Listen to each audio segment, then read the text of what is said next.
रसूल सल्लल्लाहु अलैहि वसल्लम कड़े कड़े बागात में जा वंदा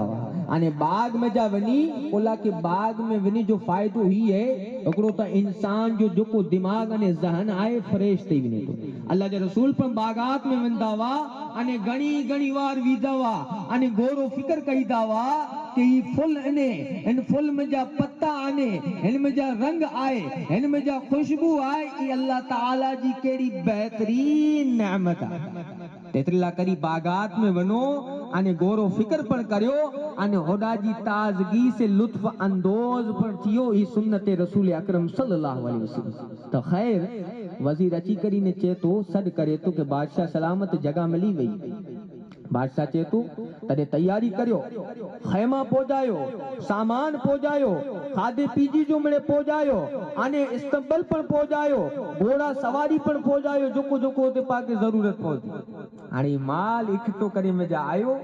तदे ओ दरवेश जोको रुमाल खणी बजावा पाछा दरवेश अचेता अने चेता के बादशाह सलामत करो करी रहानो बादशाह चेतो कहे दरवेश मुकी बीमारी मोलिक थई वई है लाइट थई वई है अने तबीब इलाज के आए कि फलाने बाग में जा हलियो वोन अने बाग में जा वनी ओडा तो जी दिमाग के मुअत्तर कर ओडा जी ताजगी के हासिल कर इतला करी माल अने सामान जमा करी होते खड़ी वनी रहा। तो दरवेश चेतो कि तू ओडा मुके लगे तो शायद 3 महीना के 6 महीना रोने